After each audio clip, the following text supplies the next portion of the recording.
پوری مخلوقات میں کوئی ایک ایسا بندہ نہیں ہے جس کے اندر کچھ نہ کچھ کمی یا عیب یا خامی نہ پائی جائے، مگر اللہ نے ایک ذات ایسی بنائی ہے جو بے عیب بنائی ہے۔ جس نے قریب سے دیکھا اس نے کہا وَأَحْسَنُ مِنْكَ لَمْ تَرَ قَطُّ عَيْنِي، اور جس نے بریلی سے دیکھا تو بولے سب سے اولا وہ اعلیٰ ہمارا نبی، سب سے بالا وہ اعلیٰ ہمارا نبی۔ ارے کون دیتا ہے؟ دینے کو منہ چاہیے، دینے والا ہے سچا ہمارا نبی۔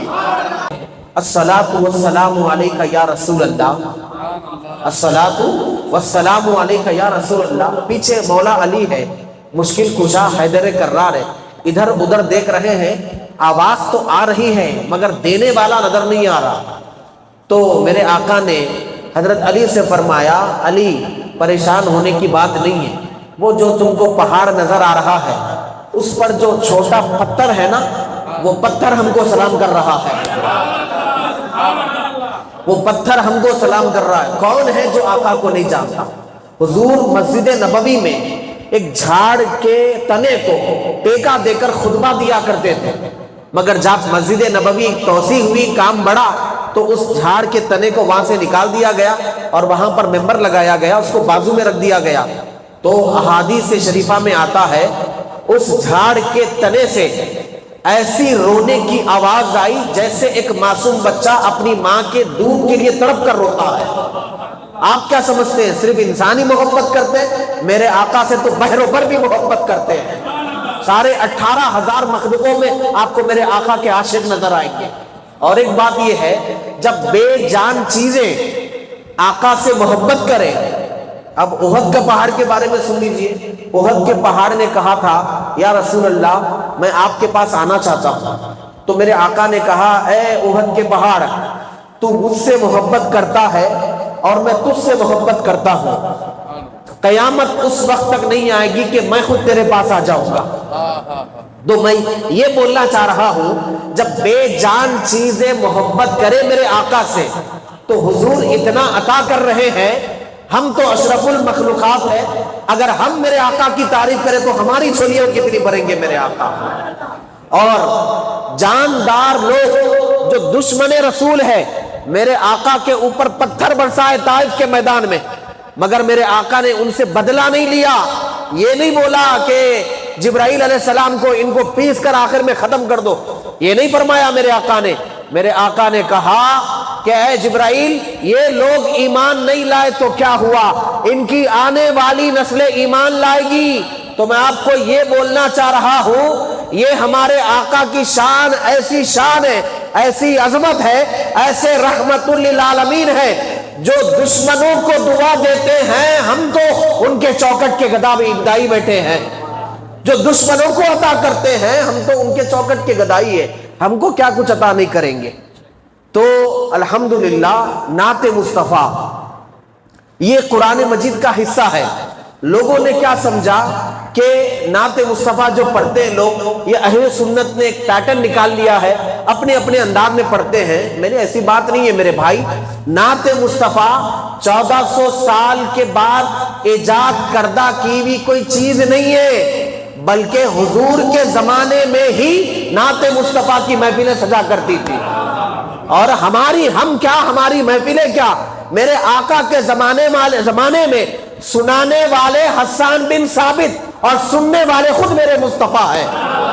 سنانے والے حضرت حسان بن ثابت ہے، وَأَحْسَنُ مِنْكَ لَمْ تَرَ قَطُّ عَيْنِي وَأَجْمَلُ مِنْكَ لَمْ تَلِدِ النِّسَاءُ۔ اے میرے محبوب، میرے آقا نے جب حضرت حسان یہ اشعار پڑھ رہے تھے نا تو معلوم ہے میرے آقا نے کیا کہا، حسان تم ہماری تعریف کر رہے ہو، ہماری نعتیں پڑھ رہے ہو، تو میرے کام کرو، ممبر پر چڑھ کر پڑھو۔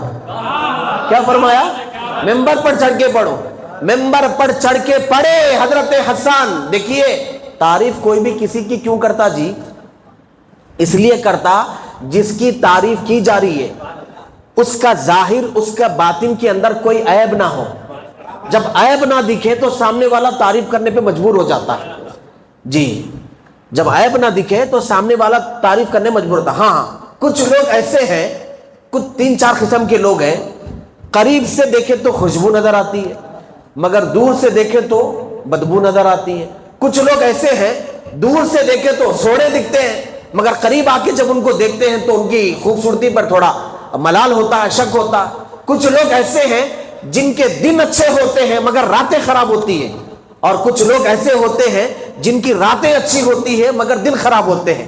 الحاصل کلام یہ ہے, پوری مخلوقات میں کوئی ایک ایسا بندہ نہیں ہے جس کے اندر کچھ نہ کچھ کمی یا عیب یا خامی نہ پائی جائے, مگر اللہ نے ایک ذات ایسی بنائی ہے جو بے عیب بنائی ہے.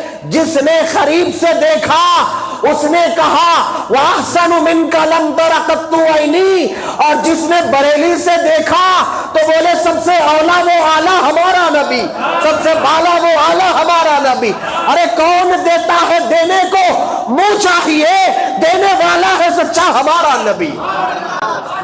جو قریب سے دیکھا تو وہ بولے وَأَحْسَنُ مِنْكَ لَمْ تَرَ قَطُّ عَيْنِي, اور جنہوں نے 800 سال کے بعد دیکھا بستر بیماری پر تو وہ بھی بول پڑے مولا یا صلی وسلم دائماً ابدا علی حبیبک خیر الخلق کلہم. یعنی دور سے دیکھے تو بھی آقا سوڑے لگتے ہیں, نزدیک سے دیکھے تو بھی سوڑے لگتے ہیں, اور دن بھی آپ کے اجالے ہیں, رات بھی آپ کے اجالے ہیں. حضرت عائشہ حضور اکرم صلی اللہ علیہ وسلم کی زوجہ محترمہ ہیں. حضور ایک مرتبہ کمرے میں داخل ہوئے, حضرت عائشہ سوئی سی رہے تھے کپڑا, تو سوئی گر گئی, ایک دم بلب جو ہے نا چراغ بجھ گیا. حضور داخل ہوئے, میرے آقا کا چہرہ تو وضحا والا چہرہ تھا جی, ہم اس چہرے کے دیوانے. ارے وہ یوسف علیہ السلام کا چہرہ تھا جن کو دیکھ کر مصر کی عورتوں نے انگلیاں کاٹ لی. یہ میرے مصطفیٰ کا چہرہ ہے, سر کٹاتے تیرے نام پہ مردان عرب.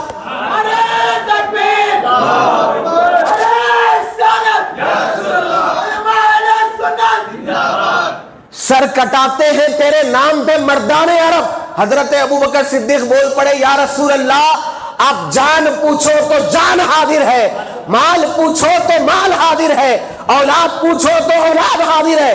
قرآن کہتا ہے اپنی جان کی حفاظت کرنا, مگر حضرت ابوبکر 1450 سال تک بھی, آج تک بھی یہ پیغام غار ہرا سے یہ دے گئے کہ آپ کو سانپ ڈس رہا تھا مگر آپ نے ایڑی نہیں ہٹایا.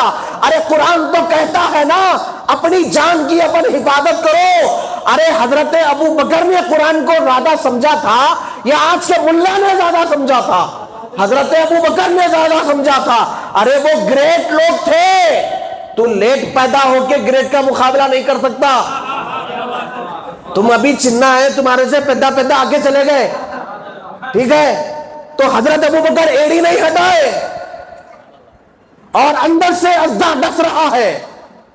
قرآن یہ بولتا ہے کہ اپنی جان کی حفاظت خود کرنا, مگر حضرت ابوبکر کا معیار محبت کو دیکھو.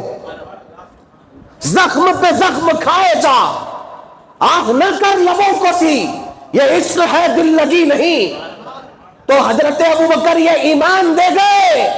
ارے جان جائے گی تو دوبارہ آ جائے گی, ایمان جائے گا تو دوبارہ نہیں آئے گا. ایمان جائے گا تو دوبارہ نہیں آئے گا. تو میرے آقا کے رخسار پر آپ کے آنسو گرے تو حضور کی آنکھیں بیدار ہو گئی. میرا دل یہ کہتا ہے کاش اے ابوبکر تمہاری آنکھوں سے جو قطرے نکلے ہیں ہم وہ قطرہ ہی ہو جاتے تھے جو نکلے تمہارے آنکھوں سے اور گرے وضحا والے چہرے پر. یا رسول اللہ, آپ کے ہوتے میں مر گیا ہوتا اور میرا جنازہ آپ پڑھا دیتے. یا رسول اللہ, میں وہ چاند ہوتا جو آپ اشارہ کرتے تو میں کٹ جاتا. یا رسول اللہ, میں سورج ہوتا, آپ اشارہ کرتے تو میں پلٹ کے آ جاتا. یا رسول اللہ, میں مدینے کی وہ خاک ہوتا جو زمین پر پڑا ہوتا, آپ کے قدم اس کو لگ کر چلے جاتے تھے. واہ واہ کیا بات ہے. عشق کرنے والوں نے بڑے نرالے انداز میں کیے ہیں. حضرت علی رضی اللہ تعالیٰ عنہ کا بھی ایسا ہی عشق کا انداز ہے. آپ نے عصر کی نماز نہیں پڑھی اور حضور آپ کے گود میں سر رکھ کے سو گئے, اور حضور صلی اللہ علیہ وسلم آرام کر رہے ہیں. حضرت علی, سورج غروب ہو رہا ہے. حضرت علی رضی اللہ تعالیٰ عنہ تھوڑا بے چین ہوئے اور سورج غروب ہو گیا. تو چونکہ نماز کا معاملہ تھا تھوڑا بے چین ہوئے. حضور بیدار ہوئے. اب کتابوں میں تو ایسا لکھا ہوا ہے، مگر میں کتاباں پڑھتے پڑھتے، کیونکہ میں بھی نظامیہ کی جو نا خاک چاٹا ہوا بندہ ہوں، وہاں کی دھول کو میں نے بھی سرما بنایا ہے اپنا، نظامیہ کی دھول کو میں نے بھی اپنی آنکھوں کا سرما بنایا ہے الحمدللہ. تو کچھ بانی جامعہ نے مجھ پر بھی کرم کیا ہے. وہاں حضرت ابوبکر کے گود میں سر رکھ کے آرام کر رہے ہیں، اور یہاں حضرت علی کے گود میں سر رکھ کے، دونوں صحابیوں کا واقعہ ہے، اور دونوں کے ساتھ ایک ایک چیز ہو رہی ہے. وہاں ان کی جان جا رہی ہے، یہاں ان کی نماز جا رہی ہے. اب علماء لکھتے ہیں کہ حضور بعد میں بیدار ہوئے. آپ ذرا مجھے بولیے، وہ تو حق ہے الحمدللہ. میں یہ بولنا چاہتا ہوں، ایک بوڑھی حضور کی بارگاہ میں آئی، بولے یا رسول اللہ میرا بیٹا مر گیا ہے، انتقال ہو گیا ہے، اور میرا ایک ہی بیٹا تھا. آپ مجھے بتائیں کہ میرا بیٹا جنت میں ہے یا دوزخ میں ہے. اگر آپ بولیں گے جنت میں ہے تو میں خوش ہو جاؤں گی، اگر آپ بولیں گے دوزخ میں ہے تو پھر میں اور روؤں گی، چلاؤں گی. حضور نے اپنی نظروں کو اٹھایا آسمان کی طرف، اٹھا کر ارشاد فرمایا اے بوڑھی خاتون تو خوش ہو جا. اللہ اکبر. اس زمانے کی بوڑھی خاتون کا ایمان بھی تو دیکھیے آپ. اے بوڑھی خاتون تو خوش ہو جا، تیرا بیٹا جنت میں نہیں ہے، جنت الفردوس میں ہے فرمایا. تو یہ رہ گیا زمین پر رہ کر آسمان کی خبر. رائٹ، بولو بھائی، زمین پر رہ کر آسمان کی خبر. اب شب معراج میں حضور جب جنت میں جا کر دوبارہ پلٹ کے واپس آئے، بلال رضی اللہ عنہ کو پکڑ کے پوچھے بلال کیا کرتے ہو؟ مکے میں چلتے ہو، تمہاری قدموں کی آہٹ میں جنت میں سن کے آیا ہوں. وہاں جا کے یہاں کی خبر، یہاں رہ کے، بولو بھائی، ارے اب تک تو تڑپ جانا چاہیے تھا. وہاں جا کے یہاں کی خبر، یہاں رہ کے وہاں کی خبر. کیا بات ہے میرے نبی کی. ساری کائنات کو اللہ نے میرے آقا علیہ الصلوۃ والسلام کے قدموں میں ڈال دیا ہے. کہیں بھی رہو کہیں کی خبر دیتے ہیں، تو وہاں جا کے یہاں کی خبر، یہاں رہ کے وہاں کی خبر. اب جن کے گود میں سر رکھ کے آرام کر رہے ہیں تو ان کی خبر نہیں تھی ہوں گی. کیا صاحب، کیا خیال ہے؟ جن کے گود میں سر رکھ کے آرام کر رہے ہیں، ایک لاجیکلی بھی بات ہوتی نا بھائی، جن کی گود میں سر رکھ کے آرام کر رہے ہیں، کیا ان کی خبر نہیں تھی؟ جی، ارے یہ تو وہ محبوب ہے جو شب معراج میں جا کر آ کر بولے ارے من رآنی فقد رأى الحق، ارے جس نے مجھے دیکھا اس نے خدا کو دیکھا. یہ وہ نبی ہے. اور جس کی گود میں سر رکھ کے آرام کر رہے ہیں، ایک کی جان جا رہی ہے، ایک کی نماز میں سو رہی ہے، کیا ان کی خبر نہیں تھی؟ ارے کیوں نہ خبر ہو، وہ میرے آقا کو خبر تھی، پیغام آپ کو دینا چاہ رہے تھے. ارے جان جاتی ہے تو جانے جائے مگر ایمان نہ جائے. مولا علی کا پیغام سن لو. ارے نماز چھوٹی، نماز کی قضا ہو سکتی ہے، محبت کی قضا نہیں ہوتی. نماز کی قضا ہو سکتی ہے مگر محبت کی قضا نہیں ہوتی. یہ ہے اساس اہل سنت، یہ ہے بنیاد اہل سنت. ہم ان کی بات کو مانیں گے، باقی کسی ٹھیکیدار کی بات کو نہیں مانیں گے. ہم ان کو دیکھ کر اپنے ایمان کو مضبوط کریں گے، باقی کسی ملا کی بات کو نہیں مانیں گے. یہ ہمارے لیے آئینہ ہے، آئینہ. جس طرح آئینہ دیکھ کر چہرے کو دھویا جاتا ہے، ہم صحابہ کو دیکھ کر اپنے دلوں کو دھو لیں گے. باقی تم کو دیکھنے کی کیا ضرورت ہے بھائی صاحب؟ تم بہت بولے بابو، 3 دن پہلے تو اتنا اچھل اچھل کے بولے دیکھو میلاد النبی ایسا مناتے، ایسا کرتے، بسوں پہ چڑھ جاتے، وہ کرتے، یہ کرتے. مولا بابو اچھا صاحب کیا بول رہے معلوم؟ انہوں ایک ویڈیو ریکارڈ کر کے کیا ڈالے، ایک صاحب پڑھوں، میلاد النبی کا مسئلہ اتنا ہاتھ سے نکل گیا. اب اگر کوئی بریلوی عالم دین بھی اگر آ کے بولا ان لوگوں کو کہ ایسا نہیں منانا، تو یہ بچے ان کو بولتے پلٹا کے اجے جاؤ جی جاؤ، تم اہل سنت کے آدمی نہیں ہے، تم ایسا بول دیتے کہتے اپنے بچے. انہوں بولے، میں کیا بولا؟ ٹھیک ہے ہمارے بچوں سے کچھ چھوٹی موٹی غلطیاں ہو رہے ہیں، ہم مانتے ہیں، اور یہ ہماری اعلیٰ ظرفی کا مقام ہے، اعلیٰ سوچ کا مقام ہے. جیسے وہ بچے غلطیاں کرے امیڈیٹ ہمارے علماء ایکشن میں آ گئے. دیکھیں نا آپ لوگ، امیڈیٹ ہمارے علماء ایکشن میں آ گئے. بڑی بڑی خانخواہوں سے رد عمل ظاہر ہوا کہ بچوں کو ایسا نہیں کرنا چاہیے. اب میں آپ کو بول رہا ہوں جناب، آپ جہاں کی تعریفیں کرتے بار بار، عقل مند کو اشارہ کافی ہے، آپ جہاں کی تعریف کرتے بار بار، جہاں کی جس کنٹری کی بار بار آپ مثال دیتے, جہاں سے گوگل پہ فون پہ آپ کو آتا, کبھی ذرا وہاں بھی جا کر دیکھیے کہ وہاں شراب کے اڈے کیسے کھولے جا رہے ہیں. ایک کیک رکھا ہوا ہے جس میں کلمہ ہے, اس کیک کو کاٹا جا رہا ہے. وہاں WWE کا پروگرام رکھا گیا, وہاں سنیما تھیٹر کھولے جا رہے ہیں. ذرا جا کے بولیے صاحب, ہم آپ کے نامہ لے کے حیدرآباد میں لوگوں کو دیوانہ بنا رہے تھے, آپ یہ کیا کر رہے صاحب؟ یہ ذرا جا کے بولو. بولے تو انہوں پلٹا کے تمہارے کو کیا بولتے معلوم؟ ارے جا رہے بھائی جا, تو اہل حدیث نہیں ہے, جا بول دیتے اللہ. کیا بولتے اللہ؟ جا رہے بھائی جا, تو اہل حدیث نہیں ہے. پہلی بات تو تم وہ جواب سن لے کے واپس آنا بہت بڑی بات ہے. ان کو جو جا کے سوال کرتا نہیں, جاتے وقت میں باڈی جاتی, آتے وقت میں ڈیڈ باڈی آتی. سمجھ رہے میری بات آپ؟ جاتے وقت میں باڈی جاتی, آتے وقت میں ڈیڈ باڈی آتی. وہاں پر میرے آقا کی شان میں گستاخیاں ہو رہی ہے, شہر رسول کی بے حرمتیاں ہو رہی ہے. کعبۃ اللہ کے کعبے کی کمائی, اس قوم کے بارے میں کیا لکھو فراز جو کعبے کی کمائی سے پیتے ہیں شراب. وہ قوم اتنی بے خودیاں کر رہی ہے, مگر تم آج تک ایک اسٹیٹمنٹ جاری نہیں کرے. ارے میلاد النبی کا جو موقع گیا, اس سے پہلے اور بھی کئی اچھے کام ہوئے. میلاد بلڈ ڈونیشن کیمپ رکھا گیا, ہزاروں لیٹر اہل سنت کے سنیوں نے اپنے خون کی قربانیاں دی. تم اس کا ذکر کرے؟ نہیں کرے. کئی لوگ میلاد کٹ کے نام پر غریبوں کو راشن بانٹے, تم اس کا ذکر کرے؟ نہیں کرے. کئی لوگ میلاد کی محفلوں میں کئی مسافروں کو, آنے جانے والوں کو میرے آقا کے لنگر سے کھانا کھلائے, تم اس کا ذکر کرے؟ نہیں کرے. جب خالی بچے تھوڑی بے ادبی کرے, ہر کوئی آ رہا مائک رکھ رہا بول رہا, مائک رکھ رہا بول رہا, کبھی وہاں کے بارے میں بھی بولو بھائی صاحب. ہم ہمارے بچوں کو ہم بول لیتے, تم نہ کو بولو. ہمارے بچوں کو ہم بول دیتے. یقیناً میں یہ نہیں بول رہا ہوں ہمارے بچے غلطی صحیح کر رہے ہیں, بلکہ غلط کر رہے ہیں. میں ہمارے بچوں کو بول رہا ہوں. ارے جس رسول کی امت فلسطین میں 1 سال سے لٹ رہی ہے, تم اس رسول کا میلاد ایسے کیسے بنا سکتے ہو؟ ذرا سوچنے کی بات ہے.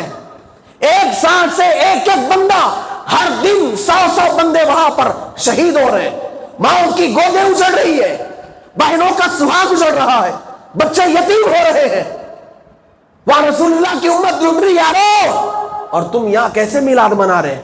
ہونا تو یہ چاہیے تھا اس میلاد کے موقع پر تم ایک طریقے سے جلوس نکالتے اور ایک چوراہے پر جا کر کھڑے ہوتے اور میرے آقا کی بارگاہ میں درود کا نذرانہ پیش کر کر اللہ کی بارگاہ میں دعا کرتے, مولا جب آقا پیدا ہوئے تھے تو مردوں کو زندگی ملی تھی, آج آقا کی آمد ہو کر 1450 سال ہو گئے, ہم تیری بارگاہ میں دعا کرتے ہیں اس آمد مصطفیٰ کے صدقے میں فلسطینیوں کی حفاظت فرما, غزہ کے مسلمانوں کی حفاظت فرما. ہونا تو یہ چاہیے تھا نا, کرنا تو ایسا چاہیے تھا, مگر آپ ایسا نہیں کرے بھائی صاحب. آپ کچھ اور کریں. جو طریقہ آپ اختیار کریں نا, یہ آپ اپنی ذات کا طریقہ ہے. میں فیس بک پہ ڈالا تھا ایک مرتبہ, آج سے 4 سال پہلے بولا, میں راحت نگر میں جمعہ پڑھا تو مسجد میں, وہاں بولا تھا کہ بھائی دیکھو یہ غلط ہو رہا ہے, ایسا جلوس مت نکالا کرو, ایسا کھانا روڈوں پہ ٹھہرا کر کے مت کھلایا کرو. تو ایک بچہ میرے کو کمنٹ کیا ہمارا فیس بک پہ, کوئی ایک آدمی مارے, انہوں بول رہے مولانا آپ کو پارٹی کے ریالیاں نہیں دکھ رہے, آپ کو شادی کی بارات نہیں دکھ رہی, آپ ہماری جماعت کے نہیں دکھ رہے, آپ دوسری جماعت کے دکھ رہے, آپ کو پارٹی کے ریالیاں نہیں دکھ رہے. ان کو کبھی نہیں بولے, آپ ہمارے کو بول رہے. میں بولا کمنٹ میں, ارے کم عقل آدمی, وہ جو پارٹی کی ریلی ہے نا اس کی نسبت اس کے پارٹی پریزیڈنٹ سے ہے, جیسا پریزیڈنٹ ویسی ریلی. وہ جو شادی کی بارات ہے نا اس کی نسبت اس کے دولہے سے ہے, دولہے کے باپ سے ہے, جیسا باپ ویسی ریلی, جیسا دولہا ویسی بارات. یہ جو ریلی ہے نا یہ کسی اور کی نہیں, محمد مصطفیٰ کی نسبت سے ہے. تو جس طرح میرے آقا بے مثل و مثال ہے, اس طرح ان کی ریالی بھی بے مثل و مثال ہونا چاہیے تھا. کیا خیال ہے آپ کا؟ میرے آقا کی ریالی بھی بے مثل و مثال ہونا چاہیے تھا. آپ کو ایک بات بتاتا ہوں میں، کتنی خوشی ہوتی میرے بھائی، میلاد النبی سے 4 دن پہلے ایک جلوساں بھی کچھ نکلے حیدرآباد سے، اس میں وہ پرنیاں مارے، چھوٹے چھوٹے پرنیاں روڈوں پہ گرے ہوئے تھے، صبح میں بلدیہ والے اٹھ کے جھاڑ رہے تھے اس کو، خواتین جو جھاڑ رہے تھے ان لوگ بول رہے تھے ہماری عید تھی تو کچرا ہو گیا، ایسا ہو گیا۔ اب میلاد کے دن بھی پھر وہی حرکت کرے جو 4 دن پہلے حرکت کی گئی جلوس کے دن، اب دوسرے دن جب وہ لوگ جھاڑو مارنے آئے، اب آپ بولیے ان کو ہم کیا جواب دینا؟ کیا مسلمانوں کے میلاد کا نبی ہے اور ہم کو اتنا کام کرنا پڑتا ہے؟ ہمارا نبی تو راحت پہنچانے آیا، گردوں کو تھامنے آیا، بے کسوں کا کس ہے، بے سہاروں کا سہارا ہے، جی رحمت للعالمین والے آقا ہے، تو ماتا کا میلاد منائے، دوسرے دن پورے روڈ پہ وہ پرنیوں کا کچرا پڑا ہوا تھا۔ تو میرے عزیز بھائیوں، میں آپ کو یہ بولنا چاہتا ہوں کہ میرے آقا کا ذکر جو ہے نا کبھی ختم نہیں ہوگا، اس لیے کہ اگر ذکر شروع کرنے والے ختم ہو جائیں گے نا تو ان کا ذکر ختم ہوتا۔ جو ذکر ہم کرنے بیٹھے ہیں نا وہ جو ہے نا اللہ تبارک و تعالیٰ نے ذکر بلند کیا ہے، تو اللہ کی ذات کبھی فنا ہونے والی نہیں ہے، اس لیے ذکر مصطفیٰ بھی کبھی فنا نہیں ہوگا۔ سمجھ میں آ رہی میری بات؟ اللہ کی ذات کبھی فنا ہونے والی نہیں ہے۔ انہوں اگر ذکر بلند کرتے 4 دن چلتا، 4 دن رک جاتا، مگر ایسا نہیں ہوا۔ محبوب کے ذکر کو اللہ نے اپنے ذمے لگا لیا، کہا محبوب جب کچھ نہ تھا تو میں تھا، جب کچھ نہ ہوگا تو میں ہوگا، میں رہوں گا۔ مطلب یہ ہے جب تک میری ربوبیت ہے، جب تک تیری نعتیں پڑھتے جائیں گے۔ جی تو لہٰذا میرے آقا علیہ الصلوۃ والسلام کے ذکر کو اللہ نے بلند کیا کہ ذرا 1 منٹ میری بات کو ذرا غور سے سن لیجئے کہ اللہ نے کیسے کس انداز میں ذکر کو بلند کیا۔ حضور کے چہرے کا ذکر کس انداز میں کیا کہا، والضحیٰ، میرے محبوب تیرے چمکتے ہوئے چہرے کی قسم، واللیل اذا سجا، تیرے زلفوں کی قسم جب تو زلفیں سنوارتا ہے۔ جب سینے کی بات آئی تو بولا الم نشرح لک صدرک، جب بات کی بات آئی تو بولا وما ینطق عن الہوی ان هو الا وحی یوحی، جب رحمت کی بات آئی تو بولا وما ارسلناک الا رحمۃ للعالمین، آپ کو اللہ نے بشیر کہا، آپ کو اللہ نے نذیر کہا۔ اب جو میرے آقا کا ذکر کرنے سے کتراتے ہیں میں ان کو بولنا چاہوں گا، اگر تو جتنا بھی بھاگے میدان میں تو میلاد النبی نہیں کرے گا، مگر جب نماز میں اللہ اکبر کہہ کر رکعت باندھے گا تو ضرور بولے گا وما ارسلناک الا رحمۃ للعالمین۔ وہاں نہیں بولے نا صاحب، تم یہاں آ کے بولنا پڑتا، سمجھئے میری بات آپ، وہاں نہیں بولے نا، یہاں آ کے بولنا پڑتا، اچھے اچھوں کو بولنا پڑتا۔ تم کیا تمہارے بڑے بھی چینج نہیں کر سکے، بڑے بڑے آ کے چلے گئے۔ ارے اللہ نے ذکر مصطفیٰ کو قرآن کا حصہ بنا دیا ہے، لگتا ہے کہ قرآن پڑھ رہا ہوں یا نعت مصطفیٰ پڑھ رہا ہوں۔ جی جب آیتوں سے آیتیں میں نے جوڑی تو ایسا لگا میرے مصطفیٰ کی نعتیں بن رہی ہیں۔